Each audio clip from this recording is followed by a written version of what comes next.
Esta conferencia se titula Amistades peligrosas, estudios del discurso y estudios de la escritura. Y si me permiten, voy a comenzar con una suerte de epígrafe, con una cita académica que creo que sintetiza algunas de las posiciones que vamos a explorar hoy. Y esa cita académica, científica, dice: me quemas con la punta de tus dedos, tus manos hacen llagas en mi piel. Y bueno, no es muy académica que digamos, es un fragmento del hit, ¿sí? Del temazo de la banda española Amistades Peligrosas, una banda, no sé si la recuerdan, depende de la edad que tengan, de comienzos de los años 90, no sé si muy buena, la verdad, eso lo dejo a criterio de cada uno, y ahí ven una captura de ese video. Esta es la canción, su canción más famosa, me parece, Me haces tanto bien. Y acá esta cita habla de una relación amorosa, de una relación intensa. Ahí están los dos actores de esa relación. Uno sería los estudios del discurso y la otra sería los estudios de la escritura o viceversa, no sabemos. Entonces es una relación intensa que hace bien, pero hay también ahí un componente tóxico. Hay una relación que quema, hay una relación que lastima, una relación que, así como hace bien, en cierta medida no hace tan bien. Y esta reflexión profunda sobre nuestro campo de investigación, a donde nos lleva de manera inesperada amistades peligrosas, va a ser algo que retomaremos al terminar la presentación. Y desde acá les voy a pedir perdón por anticipado, porque voy a ser autorreferencial. No puedo evitar decir que soy argentino, entonces tengo que ser autorreferencial, pero va más allá de eso, porque en realidad la autorreferencialidad o la autoetnografía o la exploración biográfica es una forma de reflexión y es también una forma de elaboración de teoría y de algunas conclusiones. Entonces, si me permiten, voy a comenzar contando mi historia personal con los estudios del discurso y mi historia personal con los estudios de la escritura. Y de hecho, esta historia tiene algunos momentos un poco vergonzosos y por tanto no voy a poner links de descarga a los trabajos que voy a mencionar, aunque la verdad están por ahí, si los quieren leer los pueden conseguir, pero diría que con muchos de ellos, con la mayoría de ellos, hoy no estoy completamente de acuerdo. Eso nos pasa bastante. Supongo que es saludable no estar de acuerdo con lo que uno pensó, dijo, qué sé yo, o exploró hace 20 años, o hace 15 años, o hace 10 años. Así que buena parte de esos textos hoy los cambiaría. Y cuento mi historia solo como un caso que me gustaría que las haga reflexionar respecto a sus propios casos. Creo que esta historia se repite en muchas otras personas de maneras parciales de distintos países de nuestra región continental, personas de Argentina, personas de Chile, de Uruguay, de Brasil o México, países donde particularmente los estudios del discurso son muy fuertes, pero también aquí o ahí en Colombia, donde, por ejemplo, ya voy dando algunos trazos de esos vínculos, la Cátedra UNESCO de Lectura y Escritura Latinoamericana, que tiene base en Colombia y además representaciones en otros varios países, está impulsada por actores clave de los estudios del discurso de ese país. Entonces, ya incluso en esos grados de institucionalización en la propia Colombia vemos esas relaciones. Entonces voy a empezar con un texto muy lindo que escribió Michael Halliday. El texto se llama Ideas sobre el lenguaje. Y este es un texto que yo traduje al español en el año 2001, creo 2002. Lo traduje como trabajo interno de cátedra para que fuera lectura obligatoria en la Universidad de Buenos Aires, cuando yo mismo era todavía estudiante de pregrado. Entonces lo que tenemos es una traducción de un texto clave de lingüística sistémico-funcional. La lingüística sistémico-funcional es una lingüística interesada por lo social, una sociolingüística, dice Halliday. La lingüística siempre tiene que ser social, dice Halliday. Interesada por las aplicaciones, desde educativas hasta en el mundo de la discusión y los estudios medioambientales y ecológicos, por ejemplo, y por supuesto discursivos. Y les cuento que esta traducción se publicó luego en 2017 en el libro que ven en pantalla, que es un libro que se puede descargar gratuitamente. Entonces, tenemos acá un primer paso en mi pequeña historia personal vinculado a la lingüística aplicable o aplicada. Dice Halliday, la lingüística social, la lingüística interesada por las opciones que tienen los hablantes para conseguir sus propósitos en sociedad. Un segundo paso lo constituye este artículo. Este es mi primer artículo, propiamente dicho. Se publicó en una revista de título Discurso. Así que, bueno, vemos ahí los vínculos, ¿no? Tempranos. La revista discurso.org, una revista que no existe actualmente, una revista importante en su momento, tiene artículos interesantes, una revista online. Y este trabajo tiene un título casi irreproducible. Se los voy a leer, se ve pequeño.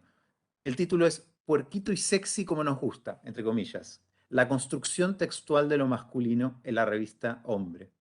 Y bueno, desde entonces me ha dado mucha vergüenza poner ese título en mi currículum. Imagínense postulando a un cargo serio, de académico, de profesor, con ese antecedente. Pero esa cita, entrecomillada, es una frase textual del editorial del número 1 de esta revista, una revista argentina, la revista Hombre, una revista de comienzos de los 2000, que junto con otras revistas y lo mismo en otros países, estaba encarnando cierto discurso sobre lo masculino emergente, extraño, y que a muchos nos interesó investigar. Entonces, en este caso, se trata de un interés por comprender fenómenos culturales, en este caso las masculinidades de esa época, a partir de esos discursos que encarnan, y en este caso a partir de un producto comercial.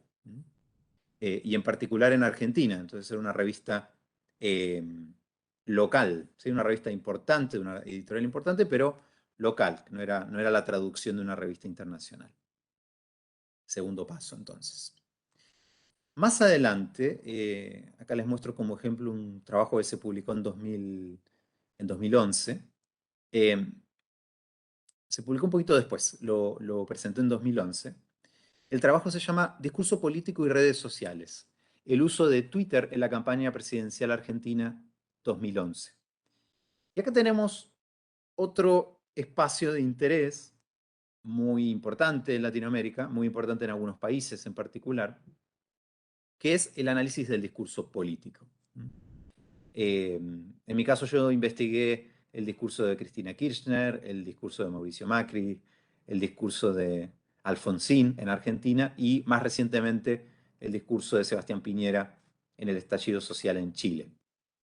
Siempre está presente eso como un interés porque los que analizamos, los que analizan el discurso político, tienen cierto interés por una urgencia, una emergencia del contexto social, histórico y político que lleva a cierta fascinación, a cierto interés por los discursos de este tipo. Y en particular, fíjense los ejemplos que les di, es muy fuerte en nuestra región y en otras también el análisis del discurso político de líderes políticos, ¿sí? De presidentes, por ejemplo, primeros ministros, etcétera, por la influencia de ese discurso particular, de un enunciador particular en el desarrollo de la vida social política de un país. 2011. 2012, ¿no? Por otro lado, casi diría completamente, acá está el salto, en buena medida. Este es un artículo que se publicó en la hermosa revista Páginas de Guarda.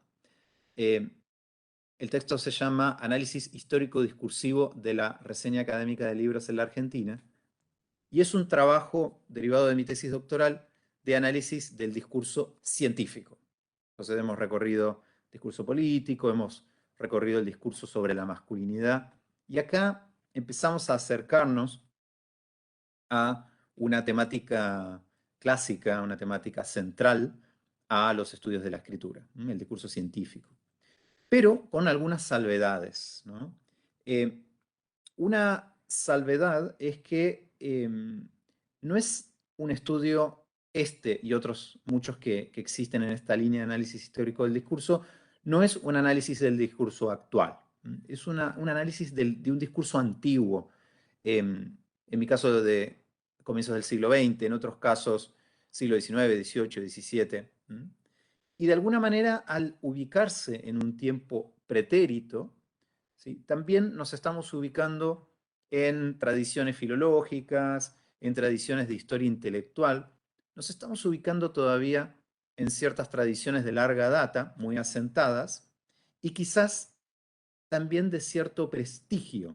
Al ubicarnos en el análisis histórico del discurso, nos estamos enganchando con tradiciones que tienen sus departamentos, que tienen sus especialistas, que tienen sus congresos y revistas, y en ese sentido estamos más cómodos, ¿cierto? Al menos esa fue mi experiencia.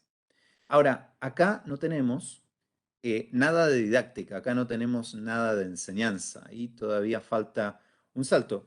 Y respecto de mi historia personal con esta investigación, les cuento que fue una manera, mi primera manera, y a varias personas le pasó algo similar, de acercar un mundo que yo vivía profesionalmente, que era el de la enseñanza de la escritura en educación superior, pero que era un mundo de prácticas, con el mundo de la tradición investigativa en lingüística, en discurso, en análisis histórico del discurso.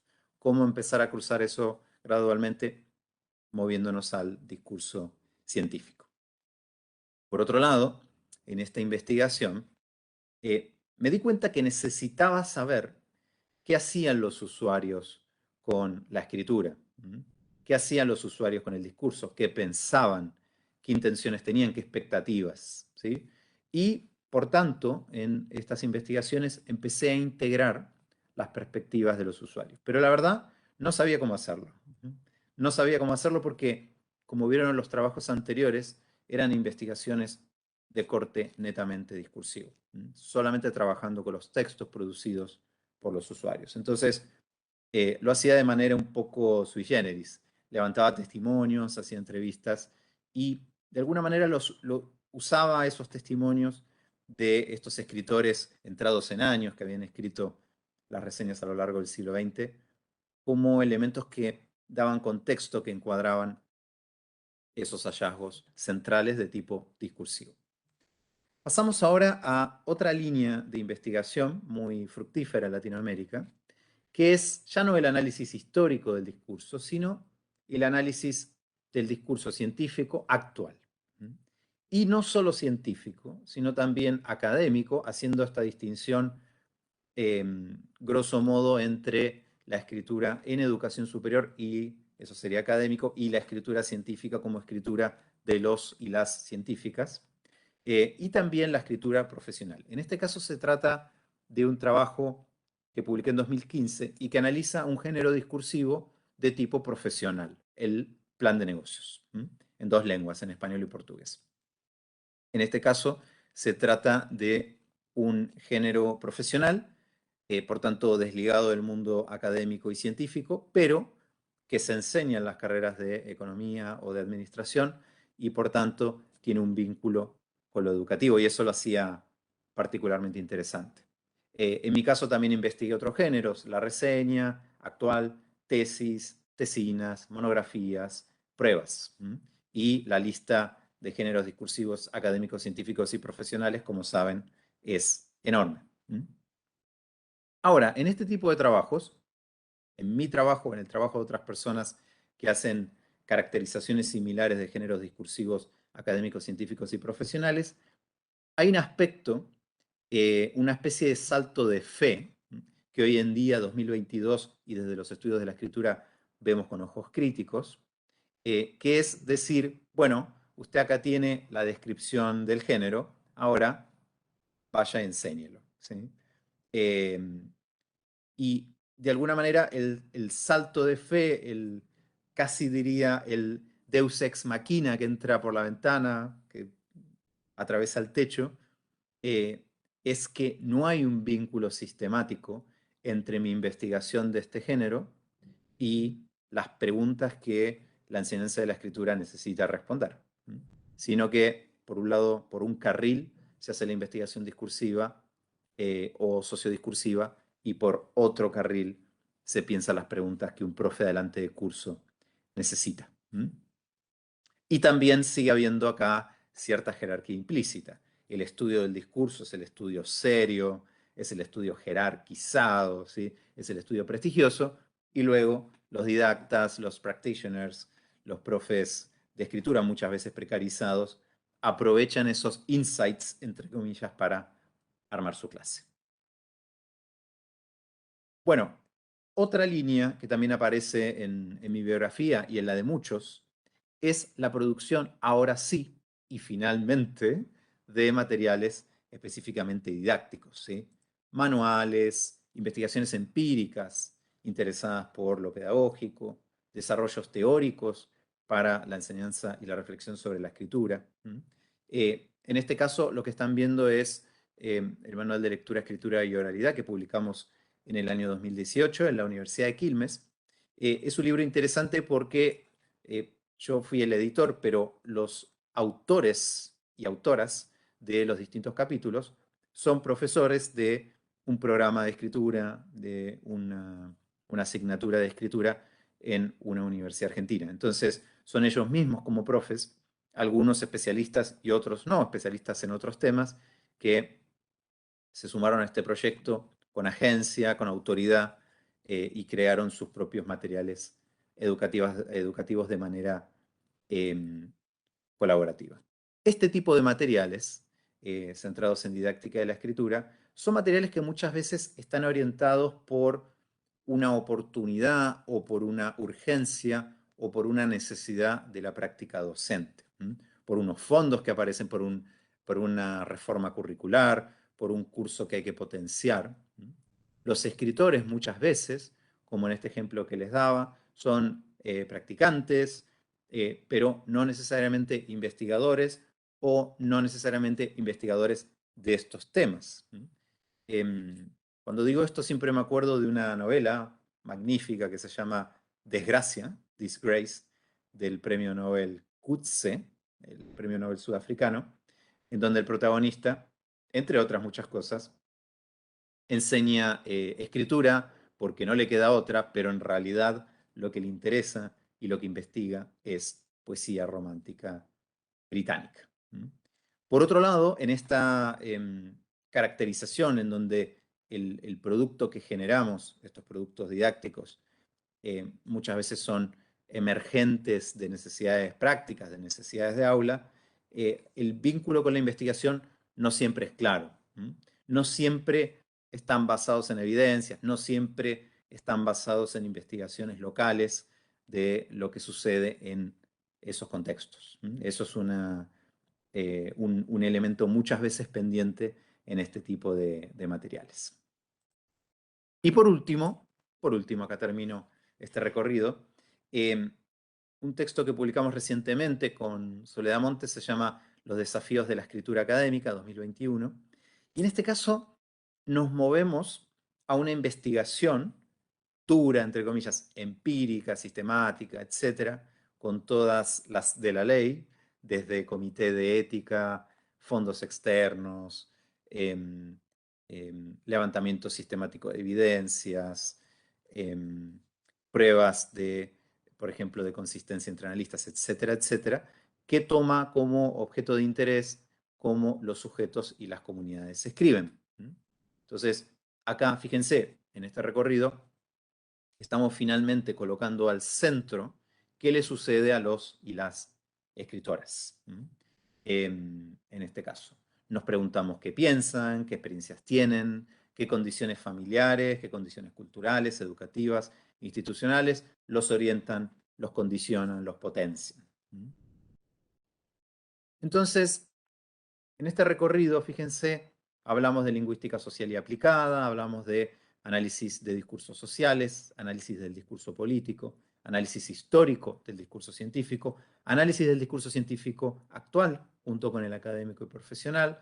Hablamos de estudios de sujetos y comunidades que escriben y también de aportes a la didáctica de la escritura. Me gustaría que se pregunten, lo deben estar haciendo, cuántos de estos cruces, cuántos de estas etiquetas se parecen a sus propias trayectorias, qué etiquetas agregarían a esta lista a partir de sus propias biografías, qué hacemos con estos cruces, ¿no? Qué elementos comunes permiten y también cuáles son las limitaciones o incongruencias entre estos cruces y diálogos, cuáles son los limitantes, ¿no? Que este camino que acabamos de recorrer nos impone, porque seguramente abre puertas, pero también las cierra. Entonces, lo que vemos acá es, en términos generales, un interés por los discursos. También vemos un interés por diferentes épocas, por diferentes ámbitos y por diferentes sujetos. Y también vemos un interés por las aplicaciones, por los cambios sociales, por cierta idea de justicia, si quieren, de justicia educativa, de justicia social, de justicia política, que atraviesa varios de estos puntos. Entonces podríamos arriesgar una primera conclusión muy tentativa a partir de este caso y de sus propios casos, que es que cuando los discursos, épocas, ámbitos y sujetos se configuran en relación con la escritura, se anclan en la escritura y en particular en la escritura en contextos educativos actuales, los estudios del discurso se tornan estudios de la escritura. Si me permiten, antes de dejar la parte autorreflexiva, me vuelvo a colocar en estos dos extremos, ¿no?, que recorrimos. A la izquierda, la construcción textual de lo masculino, a la derecha, los desafíos de la escritura académica, 2005-2021. Y quería contarles una historia. Espero que mi memoria no me falle y no exagere u omita cosas, pero fue más o menos así. Esa investigación, la construcción textual de lo masculino, antes de publicarse, la presenté en un congreso. Yo era un estudiante recién graduado, con muy poca experiencia, y lo presenté en el Congreso Nacional de la Asociación Argentina de Semiótica. Cuando uno presenta por primera, segunda o tercera vez en un congreso, tiene miedo básicamente de las preguntas del público, ¿no? Esa es la parte, porque es la parte impredecible. Y recuerdo que alguien del público, muy empoderado, levantó la mano cuando terminé y preguntó: ¿quién lee esta revista masculina? ¿Cómo es esa persona? ¿Cómo es el perfil del lector de la revista hombre? ¿Y qué busca en esa lectura? Y yo me acuerdo que entré en pánico porque no tenía la menor idea. Y lo que sucedió ahí es que salió en mi ayuda mi director de entonces, que tenía amplia experiencia en congresos de este tipo, y dijo algo así como: no sabemos y no nos importa. Nosotros estudiamos el discurso y el contexto de ese discurso lo estudiará otro investigador u otro campo científico. Y me acuerdo que causó un efecto en mí esa respuesta, suspiré aliviado, y fue ese recorte del discurso que me protegió de esas preguntas muy genuinas que me hacía esta persona.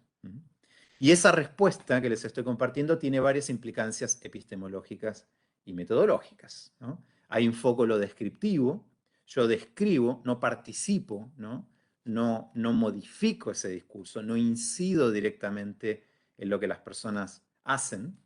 Y también hay un implícito respecto de que el discurso es suficiente para dar cuenta de ciertos fenómenos. El discurso ya es suficientemente complicado, ya es multidimensional, ya es imposible de estudiar en su totalidad, ¿sí? Y el discurso tiene marcas de esos otros elementos contextuales, de los sujetos, de los contextos, y algunos plantean que podrían entenderse esos contextos a partir del discurso. Algunos lingüistas plantean que a partir del texto yo tengo los elementos suficientes para decir cosas bastante interesantes sobre el contexto de producción. En la investigación más reciente, la de la derecha, en cierta medida se invierte el sentido de esa búsqueda de respuestas. La necesidad práctica o educativa es la que orienta la investigación. Nosotros hicimos esa investigación para entender qué necesitábamos hacer para mejorar los procesos de enseñanza-aprendizaje de la lectura y escritura en la universidad. Entonces, es la necesidad práctica o educativa la que nos lleva a hacernos las preguntas de investigación. Y son los resultados de investigación los que me permitirán abordar esa necesidad. En este caso, cómo aprenden los estudiantes, mis estudiantes, que escriben, que también funciona mi propuesta, por ejemplo, de enseñanza. Y esto plantea algunos problemas y algunos desafíos. Uno es que si voy de la práctica a la investigación, en particular si yo soy yo mismo el profe, el practicante, el que participa en la práctica, profesionar la investigación a veces es más difícil. Mi mayor patrimonio es el contacto y la participación en la práctica y en esa necesidad educativa. Y este es un problema clásico más amplio en educación. La investigación sobre educación muchas veces la termina siendo un economista, un sociólogo, con mucho respeto y admiración por los economistas o sociólogos, o un lingüista, pero no tanto el profe que camina el aula. Y otro problema o desafío con el que me enfrento en esta investigación más reciente, que nos enfrentamos con esta perspectiva, es que nuestra perspectiva es mucho más heteróclita, multifactorial. Estamos haciendo entrar muchos más factores, mucho más difíciles de controlar y mucho más difíciles de abarcar que cuando recortábamos, como contaba la primera anécdota, un conjunto de discursos, una serie discursiva, y me quedo ahí, y lo otro, que lo investigue otra persona.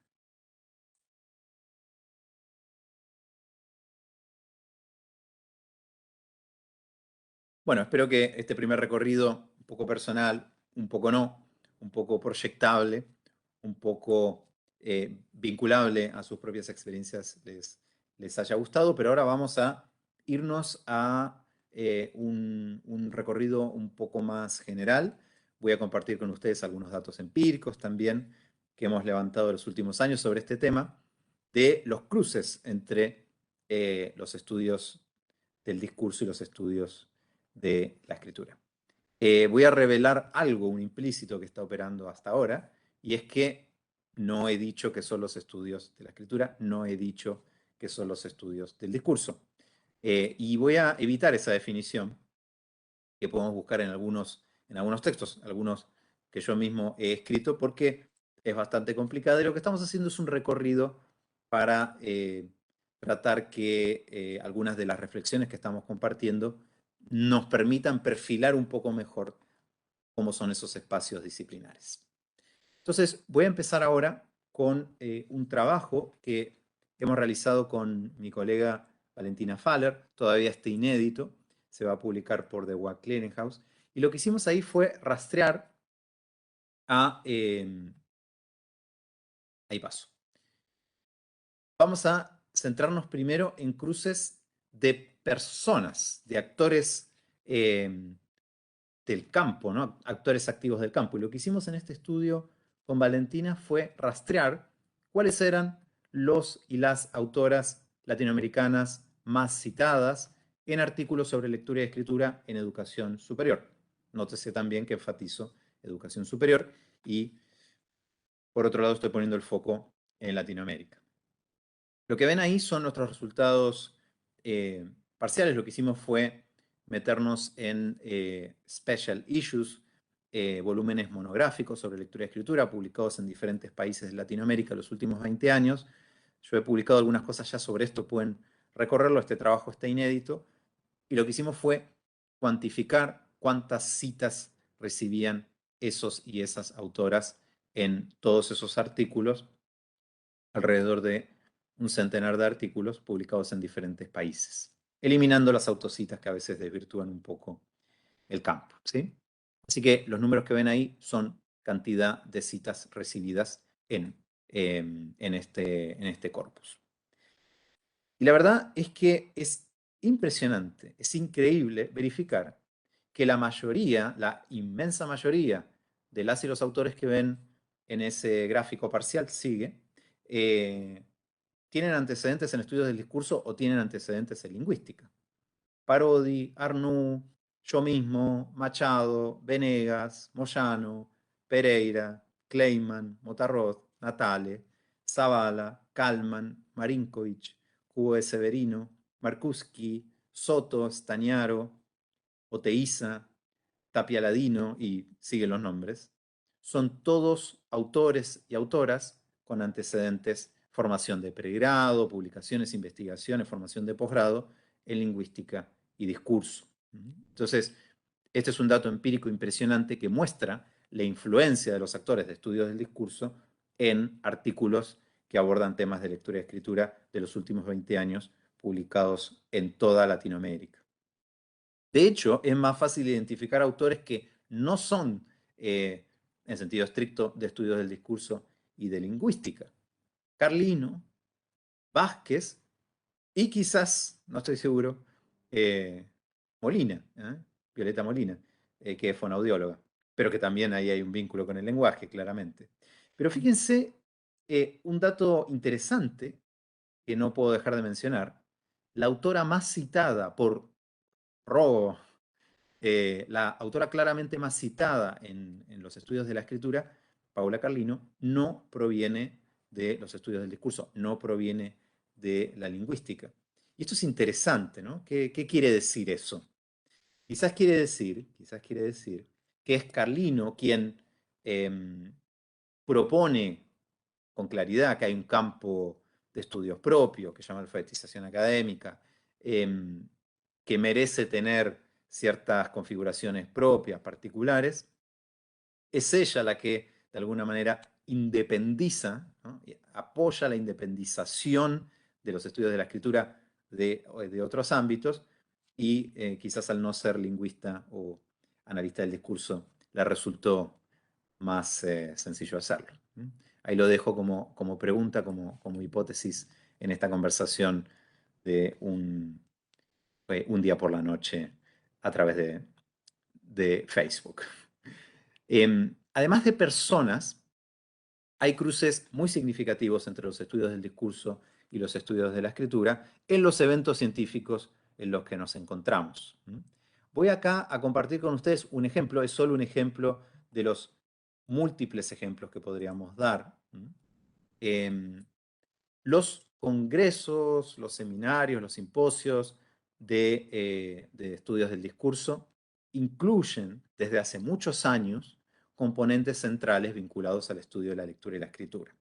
Y a la inversa, los congresos de lectura y escritura incluyen numerosos trabajos, numerosas líneas de investigación deudoras de los estudios del discurso. En este caso estamos viendo una captura de un congreso muy interesante, muy lindo y muy potente que se hizo en el 2013, el sexto coloquio de investigadores en estudios del discurso y las terceras jornadas internacionales sobre discurso e interdisciplina. Claramente es un evento de estudios del discurso y además fue organizado por la Asociación Latinoamericana de Estudios del Discurso Regional Argentina. Esto se hizo en la Universidad Nacional de Quilmes. Y como no podía ser de otra manera, Universidad Nacional de Quilmes, veíamos antes un manual de escritura publicado allí.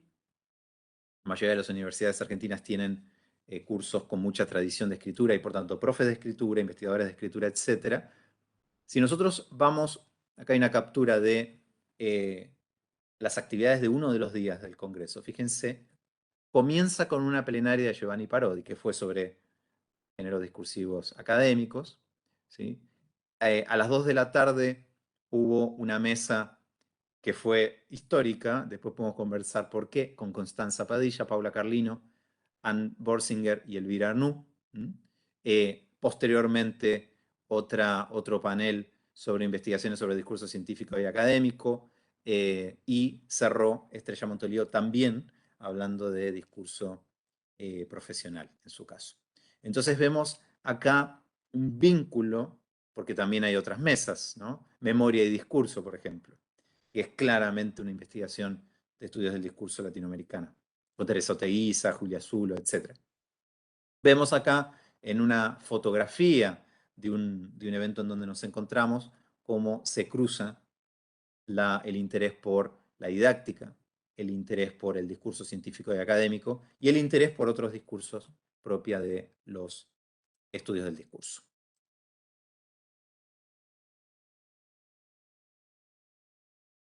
Por otro lado, también podemos hablar de cruces de estos ámbitos en las revistas que leemos y en las revistas en donde publicamos.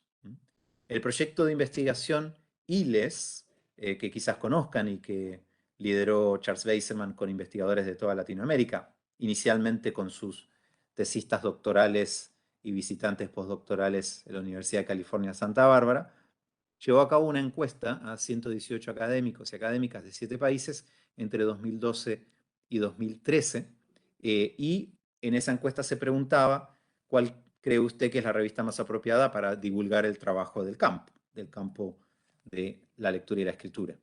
Y las revistas más mencionadas que ven ahí son la revista Signo y Seña del Instituto de Lingüística de la Universidad de Buenos Aires, Argentina, la revista brasileira de Lingüística Aplicada, la revista Signos, ¿no?, de la Universidad Católica de Valparaíso, un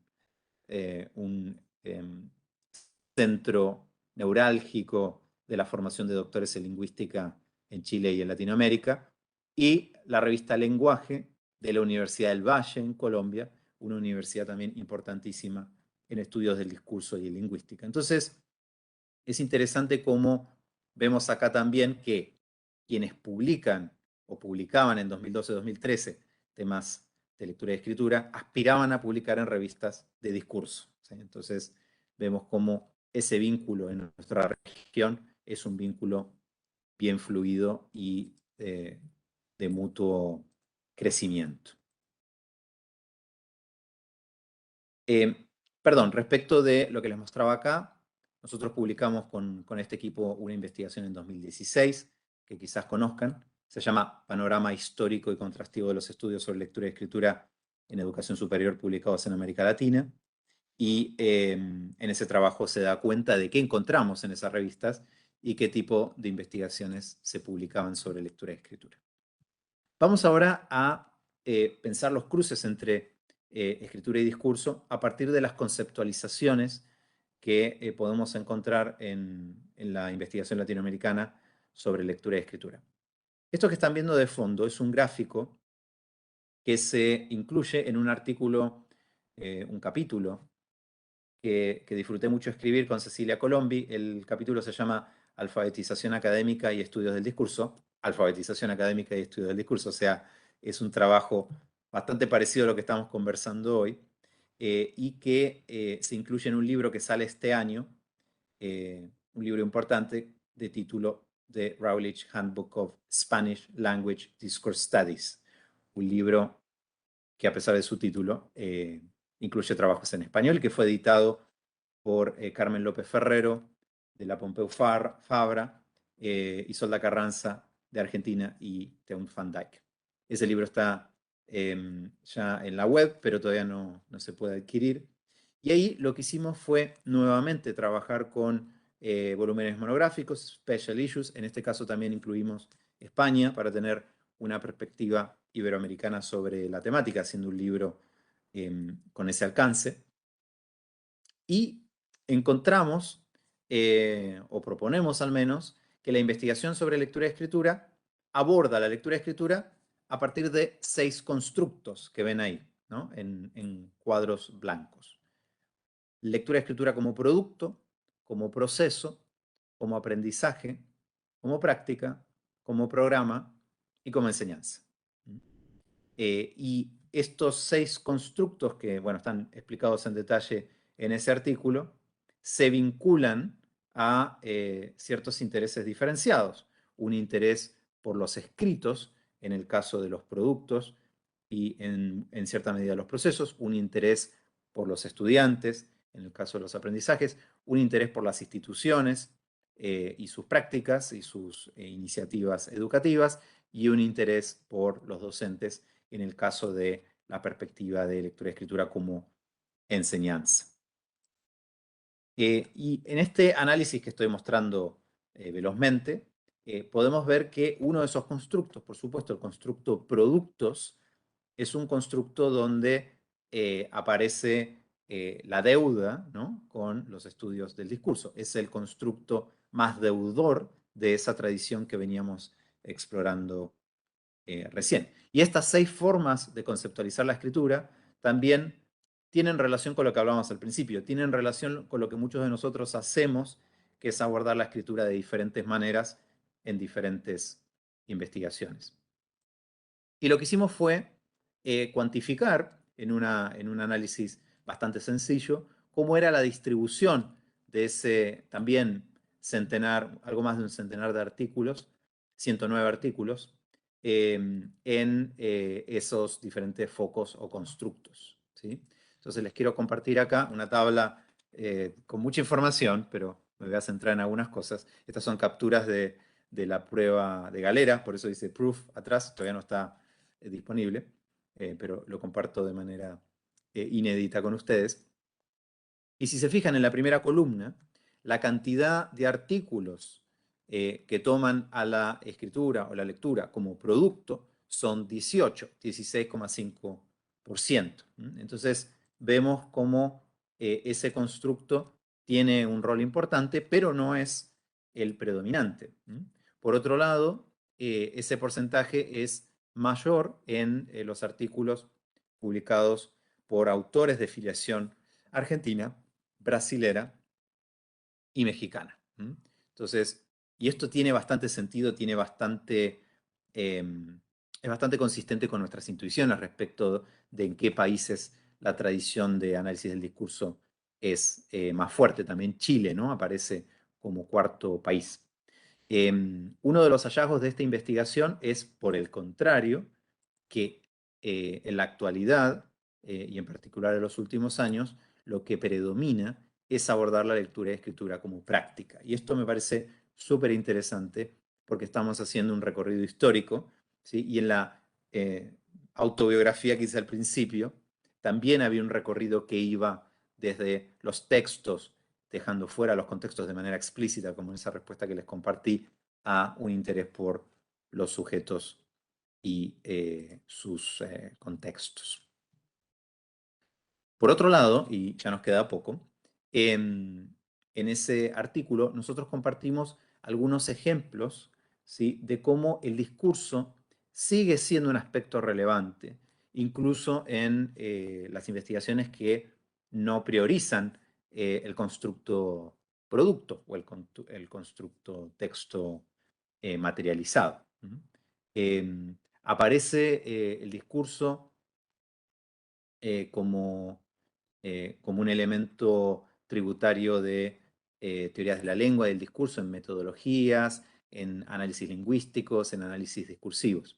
Fíjense, voy a recorrer con ustedes estos ejemplos. El primero estudia la escritura como producto y se propone, es un fragmento literal de la metodología del artículo, se categorizan recursos discursivos, en este caso interpersonales, de teoría de la valoración de lingüística sistémico-funcional, en textos estudiantiles. Entonces, hay una teoría sobre los sistemas de opciones con los que cuentan los estudiantes cuando escriben. En el segundo caso, en donde la priorización es la lectura como proceso, se abordan unidades discursivas en textos y se proponen hipótesis sobre su procesamiento cognitivo a partir del análisis de los movimientos oculares con eye tracking.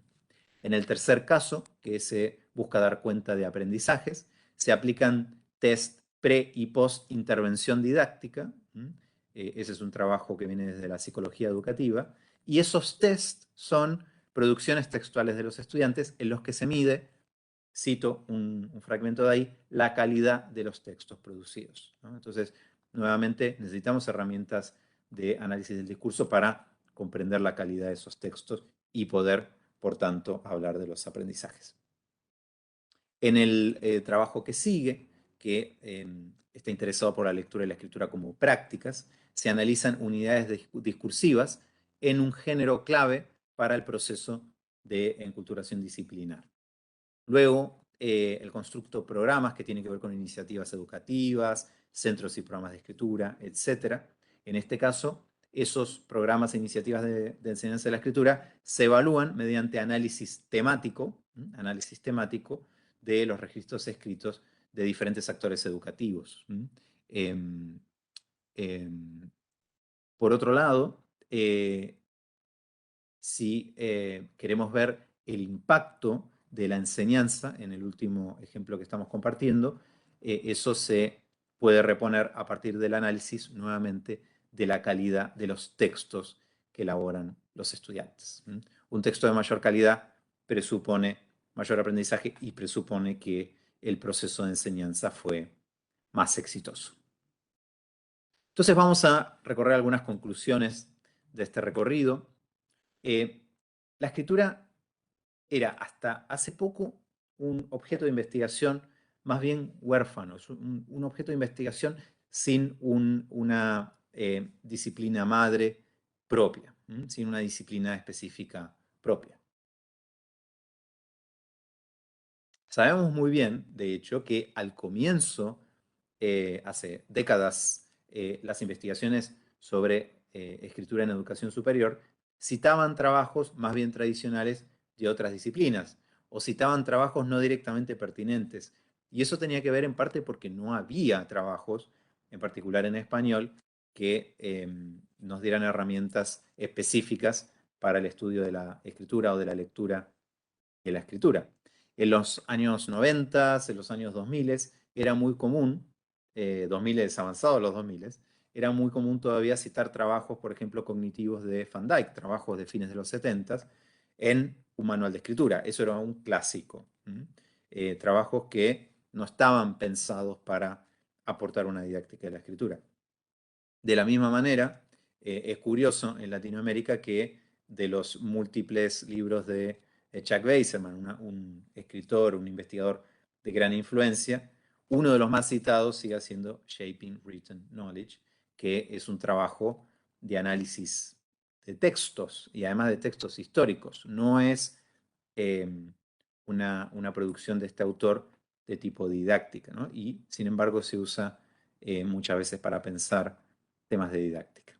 Y esto no solo ha pasado en Latinoamérica, esto pasó en otras tradiciones, pasó en Estados Unidos, por ejemplo, y tiene que ver con el inicio de una disciplina nueva. Cuando se inicia una disciplina nueva, necesariamente tiene que apelar a patrimonios exógenos, externos, de disciplinas vinculadas. En nuestro caso, en Latinoamérica, esto está muy relacionado con la fuerte tradición de los estudios del discurso, asentados, potentes, interesados por los textos y los discursos de las personas en las décadas previas, en los 70, en los 80, en los 90. Y por eso los estudios del discurso han sido y siguen siendo un terreno fértil para abordar la escritura y poder recoger ciertas herramientas y perspectivas. Sabemos cómo construir un corpus, sabemos qué mirar, sabemos cómo mirar, sabemos cómo interpretar, y eso nos lo da, nos lo dio, nos lo ha dado los estudios del discurso. Pero también hay debilidades, ¿sí?